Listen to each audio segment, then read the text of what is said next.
I definitely won't cram as many interesting ideas into 20 minutes as Ashraf did yesterday. I'm still kind of swimming from that. In fact, I want to come back to one of the things that you said that really struck me. One of the 45 things that you said that really struck me. So, first of all, thanks to you guys for organizing this. I've been finding these 2 days really, really fruitful and generative. Both the conversations and the presentations. Just talking to Ralph, they're quite eclectic, and I've been loving that. And each one has really worked for me. I don't know about the rest of you, but I'm sure everybody here goes to lots and lots of gatherings and conferences, and I think it's a very rare experience for me to be even interested in half of the things that are happening in front, let alone all of them. So it's been great. So I'm going to bring that to a crashing halt right now. But, 80% still pretty good. That's not your fault. So my brief, which was brief, was do something about innovation and scale. I think that was about it. You didn't have the hand wave, but it just makes it. So close enough. I mean, those are things that I think about a lot, and I'd like the challenge of what is the thing that's most provocative in the space that you're in, or what's the thing that maybe you're not even sure if you fully believe, but as yesterday. But let's see what happens if we put it out there. So I thought a lot about what that was, and I want to focus on kind of one particular take on innovation, social innovation, a little bit on scale that I think may represent a big shift that's happening right now. And this is good. I think this is all good news that I'm going to talk about. Whether it's believable news, you can decide, but I think it's all good news.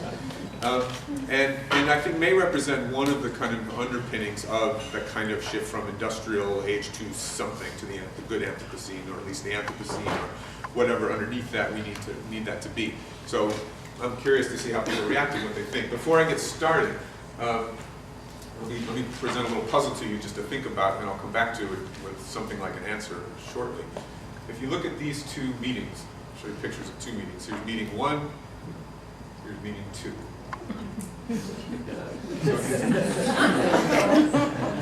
So you take these in. If I asked you something simple like which of these meetings is more engaging, why?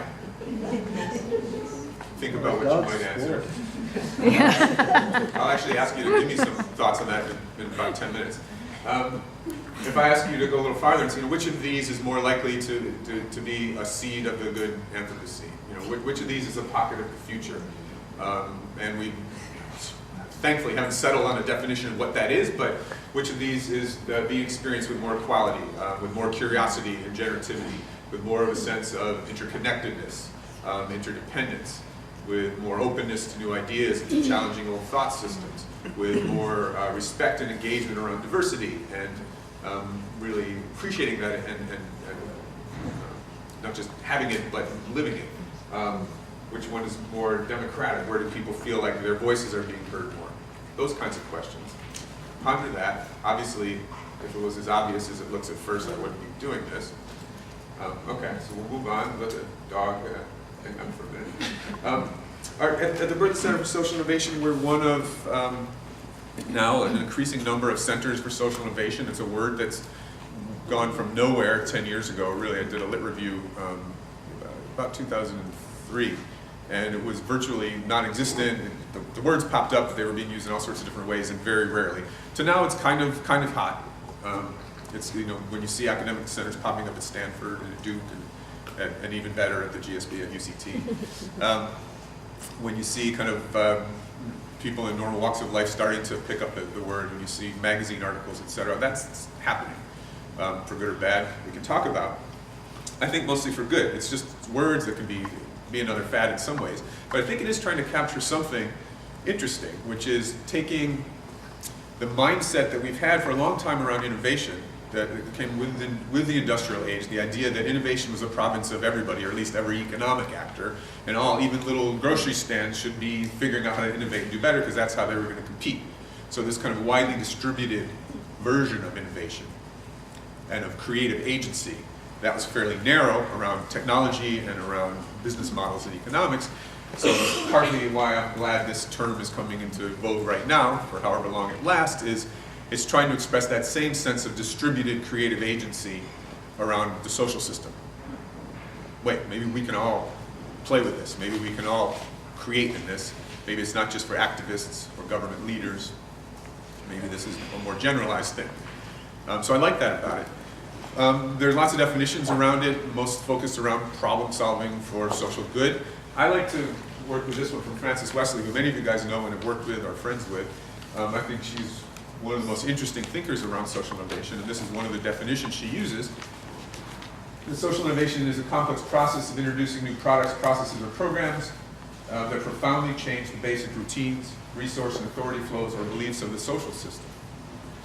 So rather than just something good, she's saying something that gets at the things we've been talking about over the last 2 days, the underlying architecture of who we are and how we relate to each other and the planet, what we believe, who gets what our values are, what our rule structures are, what our social groupings are, all that kind of stuff.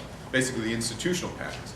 And I also like to use this definition not as a kind of binary, you are or aren't a social innovation, or social innovation, but as a continuum. I think it's more interesting and generative that way. So any tick in the anything is probably doing a little bit of this. And nothing is doing it as fully as it could. So for me, it's more generative to say, to what degree is this thing that I'm working on, that I'd like to think of as a social innovation, starting to challenge the system at that level? In what ways am I poking at the rules and roles and belief systems, reimagining those? And then that doesn't let anybody off the hook either way. You can't rest on your laurels, because you could always do more of that, but you can also see, well, I'm doing a little bit of that, even if I'm manufacturing tires. And I can be challenged to do more of that in more ways. So I like it as a definition.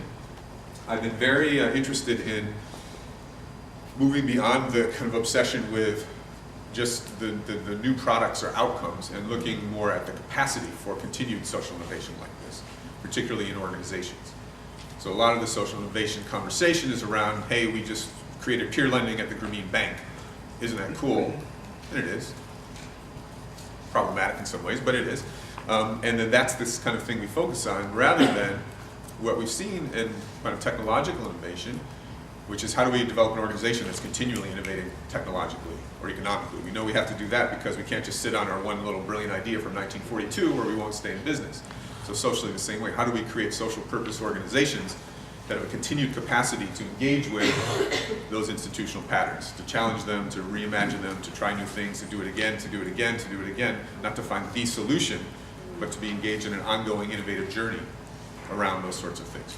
So my work has been poking at, studying, trying to find, it's not so easy, organizations that have somehow deeply embodied that and have shown a continued pattern of changing deep-seated institutional patterns that others have found quite daunting in similar circumstances, not just once, but over time. So that's what I've looked for, that's what I've studied. Let me give you three quick, very quick, and I can come back to them in a little more detail in the questions if you want to, quick seeds of organizations that I think have done this to some degree. They're not perfect, they're not utopian, you may know some of them, but I think they've demonstrated a really profound ability to shake up those kinds of things and to do it in multiple ways over time with some pretty powerful results. So one, right down the road, many of you I hope know about this. If you don't, you should run up the N2, and as soon as I'm done talking, don't do it yet. Then go visit our labs. And this is in Bridgetown, Athlone, part of Athlone. And it started only 7 years ago, 2007, yeah. And it started as an offshoot of a counseling program for people trying to get out of gang life and to get off of drugs. And its grassroots, it started from people, from and by people in the community. And it kind of quickly evolved into an educational program around technology, leadership development, a business incubator, getting small, mostly kind of tech-oriented businesses to start up. Let me give you an example of, well, first I'll say, so one of the kinds of key questions that they were asking that was giving them their innovative energy at first was, where are the resources already here? In the people, where are the kind of seeds of hope in them? Where's the seed of the good Anthropocene in you who just walked in the door, not just in the system?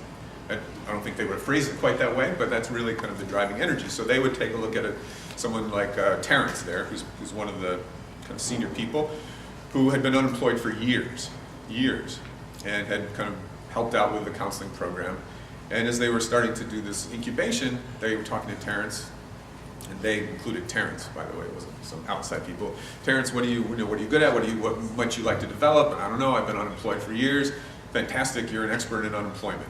What do we do with that? And what they did with that was Terrence started with no particular technological or business education at all, and very little work experience, started basically a kind of LinkedIn for informal workers a few years ago that could be accessed easily off mobile devices, etc. Fairly interesting technically. They have 500,000 users right now on that site in South Africa. Okay. This is the kind of thing you hear in our labs sort of over and over again. These are some of the numbers. I think these are about a year old now. So they've developed different sorts of businesses. Their training academy has expanded. They have all sorts of classes going on all the time. They have people banging down their doors to get into classes, people coming back over and over and over again. They've moved now way more than that, 18,000 people through their programs. Again, this is since 2007, starting with no money at all. They're, I think now about over 100 people employed directly with our labs and their partners. They've gone into 21 countries already outside, and they're continuing to grow. So kind of just looking at the numbers, it's pretty amazing. When you walk in there, it's even more amazing. You hear story after story after story after story of kind of personal transformation, people's lives who've shifted majorly. It leaves you just breathless. It's a beautiful place, and it's a welcoming place. That you walk in and 10 people will offer you a cup of coffee before you get into the next room, and you don't, and it's not their job. They don't know why you're there. They're just someone who wandered by. They might have been someone who started taking a class a week ago, or it could be the executive director. So this is one of the most amazing social purpose organizations I've ever seen in many, many dimensions. But in this kind of ability to crack through these deep-seated patterns around where hope lies. What do we do about drug abuse? What do we do about economic development? What do we do about the digital divide? They haven't solved these, of course, but they've made inroads into them in ways that have had really meaningful effect, and they continue to do it, and I think they're going to be growing for a long time. Here's an organization in Montreal, Canada, called Centre Paul Roulant, which, so back up, if you think about our lives, what it is, if I just describe, it's a training program that shows people how to use web and social networks and incubates businesses. Big deal. There's lots of those, right? Centre Paul Roulant, it's a Meals on Wheels program. Even less of a big deal than that. Meals on Wheels programs have been around for decades. Nothing sexy, fancy, new, nothing Anthropocene about it, really. Here's some hungry people who cannot, who are living with a loss of autonomy. Here's some other people who will cook for them and bring them food. Great. Centre Paul Roulant's about 20 years old now. It started with a little bit of a kernel of a shift of wanting to be basically that, but they thought, can this be more intergenerational? Mostly it was old people cooking for older people in most programs. And here, so what if we get young people doing this? Because we're interested in intergenerational community building. As they grew, and they did to such a degree that people have been banging down their doors for years. How do you get so many people to show up and volunteer? They often have 200 volunteers at any given time. In Montreal, delivering meals in January every day. You can imagine, if you can't, it's cold. And they actually do very little advertising for volunteers. They've had to put a moratorium on accepting volunteers. The kinds of problems very few social purpose organizations have of attracting too many people. While they've been doing that, they started all sorts of other satellite projects that I won't go into, but one sort of big piece that they got engaged in maybe about 10 years ago was really thinking harder about environmental sustainability, about food security, about food systems, about urban agriculture, all those kinds of things. And they grew a huge piece of their work to be that. They're beautiful rooftop gardens. They now have a garden, a linked farm out in the country as well. They grow a good proportion of their own produce that they're delivering. They've built satellite versions of this around the city. They become kind of advocates, activists, go-to people around food security, around technologies around urban farming, around community building. And they've been kind of, the question that's driving them has been, how do we take isolated social systems, people living with loss of autonomy, the young and the old, and how do we take the food system that's so isolated into different, where the people in the city don't know anything about where their food's coming from or can't engage with that, the things we've been talking about, how do we bring that together? How do we reknit that? So those, again, are deep-seated institutional patterns of division, of grouping that they've been challenging successfully for now 20 years. Through many executive directors, many different board members, many different staff, generations. It's institutionalized there in a really powerful way. Now the last one is Kafunda Village in Zimbabwe, about half an hour outside Harare. This is an eco-community that was, again, started grassroots by people living there. And people live there like an intentional community, but then they also work like a nonprofit, doing work with other communities, trainings, education around everything from sustainable building materials to permaculture to more relational things like collaborative governance. How do we live together, work together, decide together? It's an amazing space, and it is a space where people who, most of the people there have very little formal education. Most of them have very little money. Most of them, including all the time they've been in Kafunda, have been living on, when we were there, many people were living on $50 a month. That was a tough time. Good time is $150 a month. And food's not notably cheap in Zimbabwe. So they've done this and survived over the last 10 years in Zimbabwe, which I hope I don't have to describe too carefully to most people in the room. It's not been the easiest economic circumstances to try to create something like this. So again, lots and lots of different institutional patterns that they're challenging and reimagining, but one in particular I'd highlight is the idea that to care about the environment, to commit to it in a lived way, you have to be middle class educationally or middle class economically, privileged in some way. You have to have your basic needs met. They don't, some of them. They're not secure by any stretch of the imagination, and what next month is going to look like, or how I'm going to have school fees for my kids, or none of that's secure. And many of them are quite gifted and have become even more so as they work through this, so they have opportunities to go off, and some do.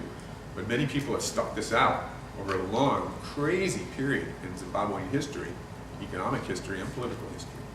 So they're challenging a lot of ideas we have around that kind of progress or that kind of engagement. Again, not utopian, they've got their problems, but a very sustained sort of approach to that kind of institutional innovation that Francis is talking about. So, how do they do it? Lots of things happening in these places. I want to highlight one sort of big thing in particular that they share in common. So to do that, let me just quickly give you the 10-cent version of the history of organizational development. Really the 10-cent version, because the 15-cent version will put you right to sleep. Organizational development is sort of grown up over the last several decades. This is a classic kind of definition from 1969, that it's an effort, a planned effort, organization-wide, managed from the top to increase organizational effectiveness and health through planned interventions in the organization's processes using behavioral science knowledge. I'm going to go kill myself right now. This is if you showed me this definition 20 years ago and said, this is what you're going to be working in, I would have been the most unhappy youngish person at that time. What I want to highlight is that it's been a very kind of, again, taking innovation to beyond the technologies and the economic models into the organization itself, into the processes, doing so very intentionally in a very planned way. How can we kind of take more control and agency over this? So again, there's something good about that. Hey, there's actually something here we can shift, and we don't just have to keep going the way we're going. A lot of it's around change, planned change. How do we do that? So in some sense, maybe this is a precursor to the Anthropocene era, or the Good Anthropocene era. But in some ways, it's also kind of the last dying, desperate gasp of the industrial era. Like, we're going to intervene in this system with our plans, and we're going to make it perform, or even better, we're going to make it come alive. We're going to make it healthy. And I would say the kind of defining feature of this is that it's rooted in intention. That's what's important. We're gonna, like artists, like scientists, like geniuses, we're gonna have an idea that we're gonna enact on this thing. And so we know when we think about complex systems, human systems, environmental systems, the linearity of that, let's call it confidence rather than arrogance of that, might be slightly misplaced. And anybody who's worked in spaces like that know that. So fast forward now, there are lots and lots of schools of Ogi, and this is a too simple picture, but one of the things I've noticed lately is the organizational development approaches that I've been most excited about, that seem to be most new and have legs, so you see them really spreading quite quickly, share something in common. So I'm thinking about things which I won't go all into. Some of you may know some of these or all of these. Quickly, things like appreciative inquiry, which we mentioned briefly yesterday, creating a way to go into a system and ask the kinds of questions that unlock what's already here that's alive. When this place, even if this place is toxic, when it's at its best, even if those are brief moments, what's going on then? How do we grow that experientially? How do we dig into that? open space technology, another word for the ideas market that we just tried to do, which is what's the energy in the room right here for, how do we take, and you can do this with thousands of people over a couple of days quickly, rather than here's the plan, let's see what the conversations are that spring up. Let's let them self-organize, and then let's take it from there. And a lot of action can spring out of that. Theory U, how do we get people together to kind of do deep sensing of a whole system? Not just system thinking, but system experiencing. What does that mean? How do we do that so we can, with our minds, with our hearts, with our relational capabilities, with all of those things, take in what's really happening in a food system or in a community? And how do we work from that space of deep knowing, deep presence to get somewhere new? Dialogue. How do we come together in conversation with very many disparate mindsets and ways of thinking, assumptions, and how do we surface those assumptions? How do we let those things connect? So, one of the things that these have in common, and why I think people are finding them so powerful, is that they're shifting the basis of the change work from intention to attention. It's not that there's no intention to them, but if we think of kind of the older model as, I'm going to start with my intention, what I want to happen, and then I got to figure out what I have to pay attention to make that happen. This reverses that. I'm going to start with attention. I'm going to spend a lot of time on attention. I'm going to figure out creative ways to understand this space, to engage with this space. And from that will emerge different sorts of actions, different sorts of intentions. So attention is prior to intention in this case, and not just for 10 minutes or to do a quick study. But this is the long part of the process, attention, and then intention comes. So when I think about organizations, the former are really they spend a lot of time, they spend little time on the front end. Let's get the plan, and then we'll spend a lot of time on the back end making it happen. This kind of approach says, let's spend a lot of time on the front end, but the back end gets very quick, actually, when you do this. So the total amount of time, maybe even shorter. When you see a place like our lab's growing as quickly as it does, if you plan that out, say we're going to be in 21 countries with no money in 7 years, and you should hear what they think they're going to be doing later. Anyway, and so there's something really powerful about that. And when I think about places like Saint-Paul-Roland, our labs, Kafunda Village, I don't know if any of them have ever done an appreciation inquiry or said we're doing dialogue now. Maybe some of them have, but it's not that they spend a lot of their time doing interventions on themselves, or going off and having team building processes where they do this. But this kind of attention paying is baked into to the smallest levels of interaction in their normal meetings and their normal ways of encountering each other. Right? It's very light, actually. It's not process heavy. It doesn't feel like, oh my God, we're in group therapy. It's very light touch, and it happens at the micro level. So if you think about kind of the social system in the fractal way, the smallest unit isn't one person, of course. It's a social system. It's two people. And in every encounter, walking in the door, you can feel that sense of attention being paid. Like, what gifts just walked in the door? Who are you? What's going on here that we can work with? And how might that lead to something new and exciting? Or how might the thing you're disturbed about, freaked out about, yelling about, let's pay attention that maybe that's revealing a crack in the system that we'd like to push at. What's going on there? So they're really powerful payers of attention in a very down-to-earth way. So I want to come back to Ashraf's quote that he put up there yesterday, which really spoke to me because I knew I was going to talk about this partly, but I think it's also a beautiful way to say it. And I particularly like that I share that hope that the 20th century, that the 21st century will be less sure of itself in this way. That we don't have to stand up and declare our intent and think that we've just done something, and that actually is not so interesting as declare our attention, what's happening here, right? And be dwelling in that space much more. So I think that might be kind of an aspect of the Good Anthropocene, that we spend a lot more time soaking deeply in as many ways as we can think of into the spaces we're in, organizations, communities, and that we trust that more. That it sounds kind of magical that, if we do that enough, then things will happen. People will take rules, new kinds of government. We tend to think, no, you're just going to sit there and attend to things and, like meditation. But it's actually been very, very generative when I've seen it in grounded action. They're really good at programs in these places. They change policies. They change government policies in some cases. They come up with products. They tweak the kinds of things they're working with, whatever those might be. So, what do they pay attention to? back to this question now. So what's the answer to this question? Where's the good Anthropocene here? Any thoughts? What's that? You don't know. Why not? Because they could be more concerned with portraying a particular image because it ticks a funder's checkbox or their like sensibility of helping a community. And it could be very patronizing and not really engaging at all. So you can't say because you don't know who the people are, what they're bringing to the table, what their engagement actually is. I think it's problematic to extrapolate that from a particular image. There you go. I think that's right. And I think that one of what they pay attention to very deeply is experience, the actual experiences of the people in the room versus the forms of those experiences, what they look like. So we don't have to take stand-ins for engagement. Maybe this is the room where everybody feels more engaged. We don't know. Right? Just because they don't. When I'm really excited about something that I'm watching, apparently I look really bored. That's a kind of a. I'm sorry about that. But, so anybody, I've been sitting in the front row. All you speakers loved it, every moment of it. Don't worry about what my face was doing.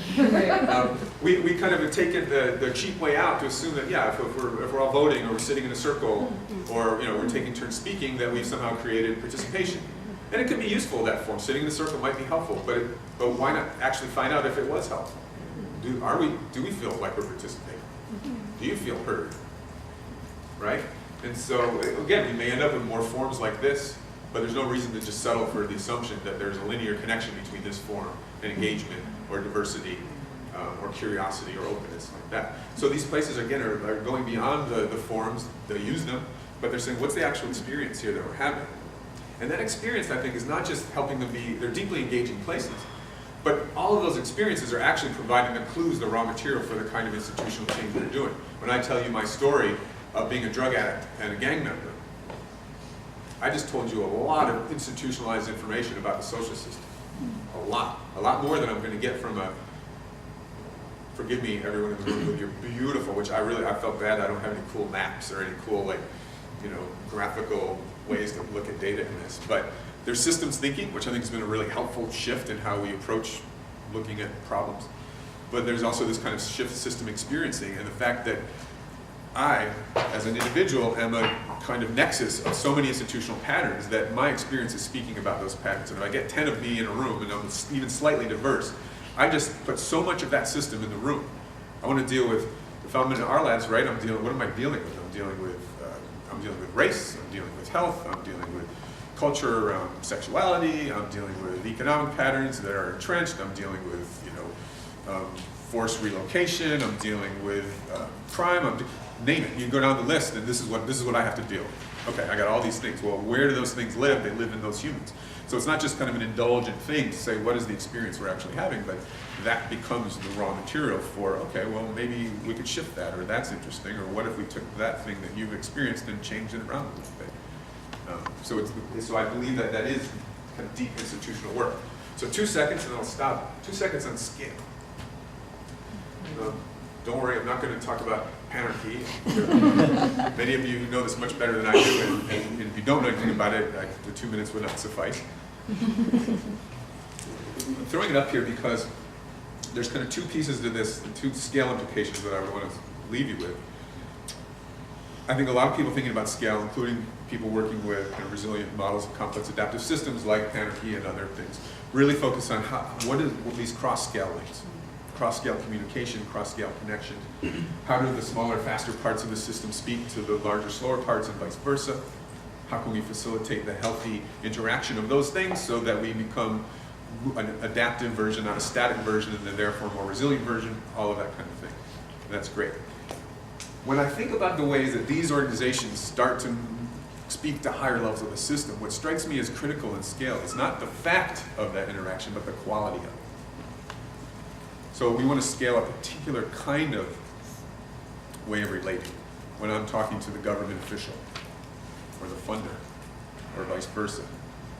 And so I don't think it means stop looking at the structure, but I think we need to add that question more strongly than we do, which is what is the nature of this? What is the human lived experiential quality of this meeting I'm having with a government official, policymaker, an activist, a community member, someone at another scale? And I don't have tons of information on that. It's kind of I've looked at this at a micro level. And we're actually starting to do, looking with our labs, kind of experiential scaling as they move into other countries. But I can't say much about that. But I've seen little glimpses. So for example, Saint-Tropez, Montreal, they have enormous effect on one of their major funders, who's one of the largest foundations in Canada. They changed the way that funder does, like, organizes itself. It's the culture of the funder, how it thinks about what it's doing, because they took the same quality of relationship that they had inside their organization into their encounters with the program officers and the directors of that fund. And they were kind of, it's kind of funny sometimes how they'll, like, you can't tell who they're talking to. They talk to everybody the same way. And one of the guys said, we used to do crazy night, like we would get the funding application and we'd scratch out questions that we didn't think were good ones and we'd write in our other questions. And so our labs is the same. Like you walk in there and you don't, the way you're treated is the same. There was a government official that went to visit our labs, and he was walking around doing a little tour with just one of the people there, one of the staff, not even the director or anything. And she said, well, what can we do for you? Like, how can we help you with your job? Just think about that. And he said, that's the first time anyone's ever asked me that question. Ever. So it's that kind of quality of that cross-scale work that I think would be really, we can think a lot about and create a lot of practice around.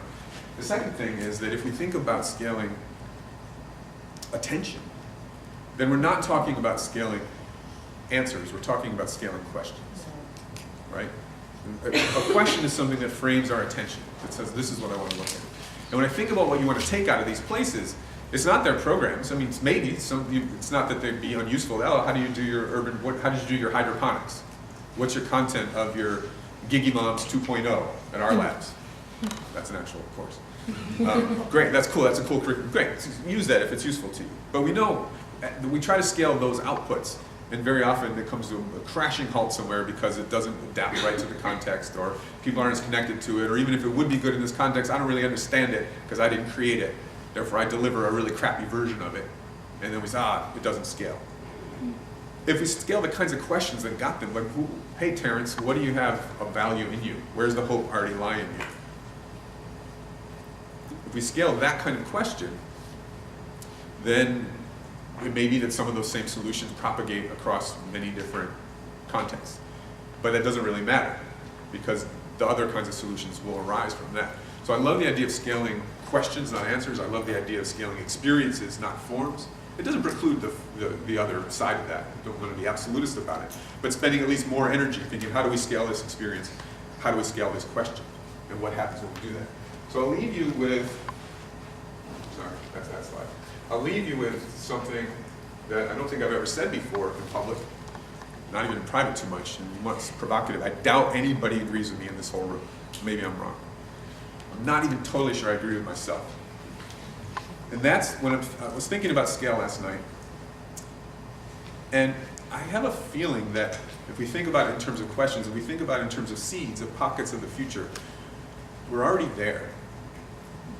We talk about how we've reached a kind of tipping point on the environmental side of where we're gonna get some consequences, period. Even if we did everything we need to do right now, we pass the point of no return. Some things we're gonna have to deal with it. I think on the positive side we're there as well. I think there's enough, these kinds of questions have been building long enough in the world, and there are enough people working on them, that it's inevitable that there is a good Anthropocene coming. I don't know that it's coming quickly or without a whole lot of dislocation, death. I'm not naive about the journey there, but I think it's past a tipping point. So it doesn't mean we can relax, because we have to take it, but I feel quite optimistic in the long run, not so much the short run, because I think we've reached scale with this. And I can't defend it in any way. Paul Hawken wrote this book, Blessed Unrest. Some of you guys may know his work on ecological business and ecological economics. And really interesting thinker for a long time. And he started investigating the kind of social change world, which has not really been his world. He'd been working with big businesses mostly. And he came to the conclusion as he looked, who are all these people that are coming up to me and handing me cards like the Eastern Birdwatchers Association of Australia? I'm like, what is going on here? You know, I just was lecturing at Monsanto, and he's just getting more and more of these. And so he started studying this, and he came to the conclusion, which I agree with, that we're in the middle of the largest social movement the world's ever seen. And we don't recognize it as such because it doesn't have the hallmarks of what we associate with a movement, you know, a leader, an articulated code or dogma, but that it's actually quite coherent, that the values underlying it are a very small set that are mostly pretty well agreed upon in principle, if not in, you know, actuality. That there are millions of organizations working on this and millions of people working on this. I'm seeing a lot of heads nodding. I know my experience is the more I kind of dig into this stuff, the more I'm like, whoa, you're doing that. Oh my God, here's 50 more books I never read. Like, it's incredible how widely spread this is. So I take great heart from that, you know, and I feel like what a great time to be alive and part of that movement. That is, I mean, I felt for a long, I love the title of this conference because I felt for a long time like we're doing this seeding work that will pay. I don't know if it'll pay off in our lifetimes. Probably not fully. You know, and again, we can look at our current state and feel pretty depressed about it, but I feel like we're seeding something that will pay off down the road in unimaginably beautiful ways. So that's where I sit. I'll stop there. Thank you.